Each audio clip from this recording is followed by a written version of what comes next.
کہ اس ملک کی اسٹیبلشمنٹ نے اس ملک میں سیاست کے بجائے اس ملک کو ڈنڈے کے زور پر زبردستی لوگوں کو بٹھا کر حکومتیں بنانا شروع کر دی، اور اسی دن سے پاکستان نیچے جانا شروع ہو گیا۔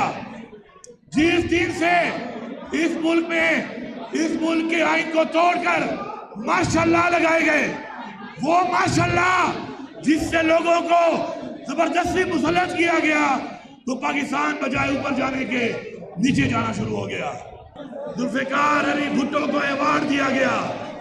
آج یہ پوری قوم پوچھتی ہے کہ اگر وہ ایوارڈ کا حقدار تھا تو اس کو پھانسی دینے والوں کو کیا سزا دی گئی یا اس کے بعد دی جائے گی، یہ اعلان بھی اس ملک پہ ہونا چاہیے۔ اپنے لوگوں کو لانے کے لیے، عوام پہ مسلط کرنے کے لیے اس ملک میں ہر طرح کے تجربے کیے گئے، کیونکہ آپ وہ لوگ ہیں جن کی طرف عوام کی نظر ہے کہ آپ انصاف دلوانے والے لوگ ہیں پاکستان کے آئین کے مطابق، اور اسی طرح آپ میں سے چند لوگ پھر انصاف دینے والے لوگوں میں بھی آ جاتے ہیں جج بن کر۔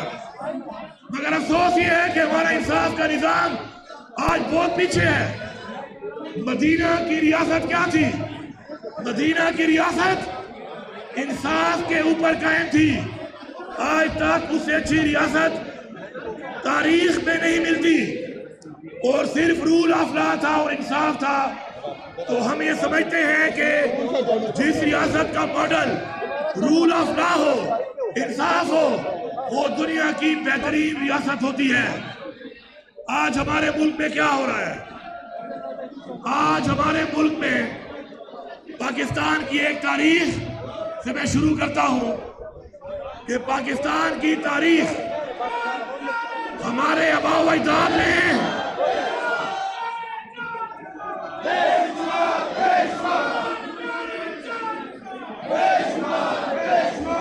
ہمارے آباء و اجداد نے پاکستان کو حاصل کرنے کے لیے جانی اور مالی قربانیاں دی، اور پاکستان وہ ملک ہے جس کے لیے آزادی کے لیے سیاسی تحریک چلائی گئی۔ مطلب پاکستان کا وجود ایک سیاسی تحریک سے وجود میں آیا۔ مگر افسوس اس بات کا ہے کہ اس ملک کی اسٹیبلشمنٹ نے اس ملک میں سیاست کے بجائے اس ملک کو ڈنڈے کے زور پر زبردستی لوگوں کو بٹھا کر حکومتیں بنانا شروع کر دی، اور اسی دن سے پاکستان نیچے جانا شروع ہو گیا۔ جس دن سے اس ملک میں اس ملک کے آئین کو توڑ کر ماشاءاللہ لگائے گئے، وہ ماشاءاللہ جس سے لوگوں کو زبردستی مسلط کیا گیا، تو پاکستان بجائے اوپر جانے کے نیچے جانا شروع ہو گیا۔ پاکستان کی تاریخ گواہ ہے اس بات کی کہ اپنے لگائے ہوئے ان ماشاءاللہ کے اندر جس بھٹو کو انہوں نے پھانسی دی، اس سے پہلے اس بھٹو کو لانے کے لیے انہوں نے پاکستان کو توڑ دیا، اور بعد میں اس شخص کو پھانسی دے کر شہید کر دیا۔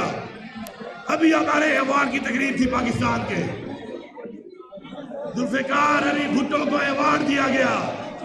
آج یہ پوری قوم پوچھتی ہے کہ اگر وہ ایوارڈ کا حقدار تھا تو اس کو پھانسی دینے والوں کو کیا سزا دی گئی یا اس کے بعد دی جائے گی، یہ اعلان بھی اس ملک پہ ہونا چاہیے۔ اسی طرح بار بار اپنے لوگوں کو لانے کے لیے، عوام پہ مسلط کرنے کے لیے اس ملک میں ہر طرح کے تجربے کیے گئے۔ وہ تجربات آپ کے سامنے ہیں، پوری قوم کے سامنے ہیں۔ ان تجربات سے پاکستان آج 76,000 ارب کے قرضوں میں ڈوب چکا ہے۔ آج پاکستان کی یہ حالت ہے کہ اسلام پہ بننے والا ملک نہ خوددار رہا نہ خود مختار رہا۔ ادھر کشمیر میں مسلمانوں سے ظلم ہو رہا ہے، ادھر فلسطین میں ظلم ہو رہا ہے، لیکن خوددار اور خود مختار قومیں اپنا بیانیہ دیتی ہیں۔ ہم ان کا نام نہیں لے سکتے کیونکہ ہم غلام بن چکے ہیں۔ ہماری ریاستیں غلام ہیں، ہمارے لیڈر غلام ہیں، ہماری اسٹیبلشمنٹ غلام ہے۔ پاکستان پہ بننے والے ملک کی طرف سے مسلمانوں کے لیے ایک بیانیہ نہیں جا رہا. پھر کہتے ہیں ہم پاکستان کے لیے لگے ہوئے ہیں. اگر تم پاکستان کے لیے لگے ہوئے ہو تو پاکستان کے آئین کے مطابق پاکستان میں جمہوریت ہے اور جمہوریت میں الیکشنوں کو ہمیشہ تم ریگ کرتے ہو. ابھی یہ 2024 کا الیکشن جس طریقے سے بدترین دھاندلی کی گئی ہے یہ ثبوت ہے اس بات کا کہ تمہیں پاکستان میں الیکٹڈ نہیں سلیکٹڈ لوگ چاہیے, کیونکہ تم نے اصل میں حکومت چلانی ہوتی ہے اور تم ہی نے اصل میں حکومت گرانی ہوتی ہے. تو جب حکومت تم چلاؤ اور تم گراؤ تو پھر یہ اسمبلیاں کیوں بنائی گئی, آئین کیوں بنایا گیا؟ تو پھر اگر آپ جج بھی ہو, آپ وکیل بھی ہو, آپ مدعی بھی ہو تو ایسے ملک نہیں چلتے.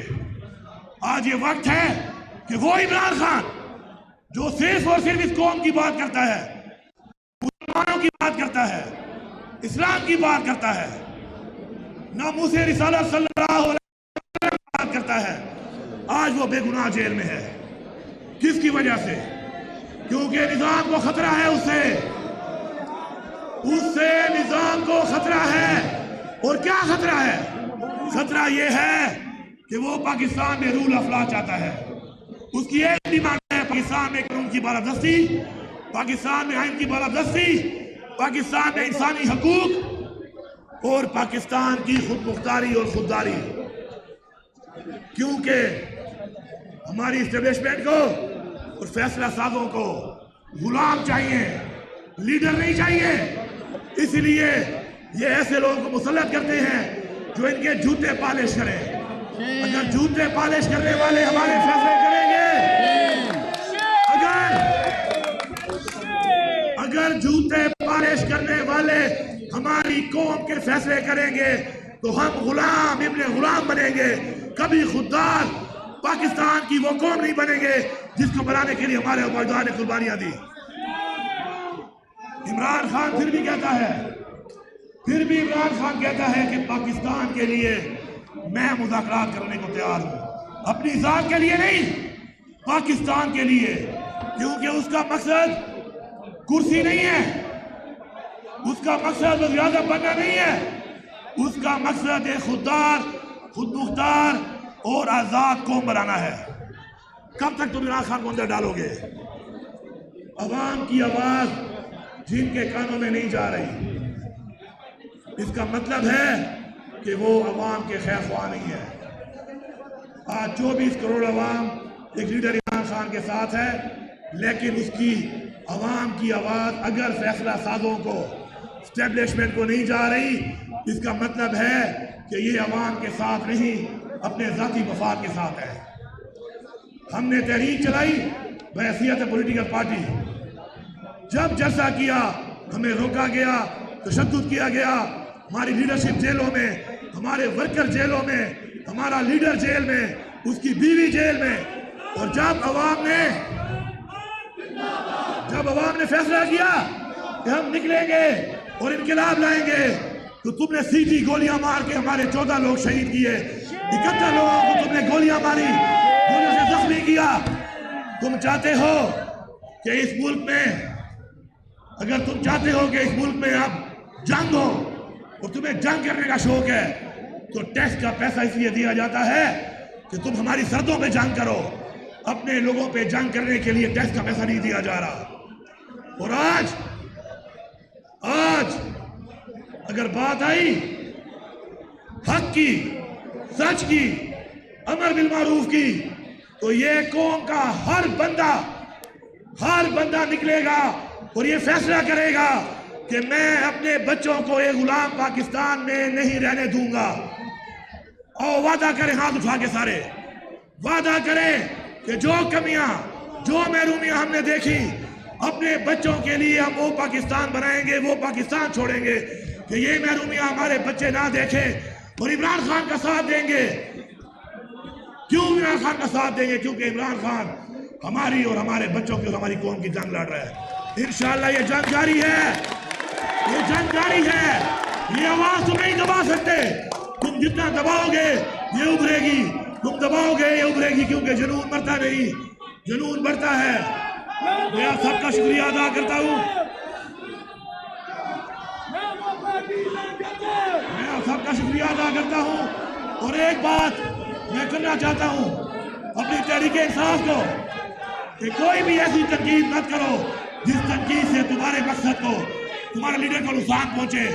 آگے بڑھو، متحد ہو جاؤ، اکٹھے ہو جاؤ اور اپنے آپ کو ثابت کرو کہ تم جب ٹکراؤ گے تو وہ پشتوں میں کہتے ہیں یا بغیر ماتوا یا بسر ماتوا، یا پہاڑ کو توڑوں گا یا سر کو توڑواؤں گا. انشاءاللہ وہ وقت قریب ہے کہ ہماری جیت قریب ہے. عمران خان ہمارے درمیان ہوگا. عمران خان اس قوم کی آواز ہے، کوئی اس کو بند نہیں کر سکتا. انشاءاللہ آخر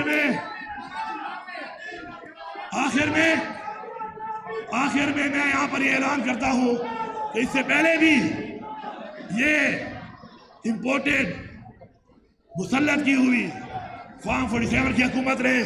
جب مجھے پتا چلا کہ ادھر آپ کے بعد کے ایک ملازم نے تنخواہ نہ ہونے میں سے خودکشی کر لی تو میں نے 3 کروڑ روپے گرانٹ دی تھی. اس سے بڑا اچھا ایک ہال بنا ہے اور میں چاہوں گا کہ اس ہال میں انشاءاللہ عمران خان کی تختی عمران خان کی تصویر لگے گی. یہ وہ ہال ہے جس میں علامہ اقبال بھی بیٹھا کرتا تھا.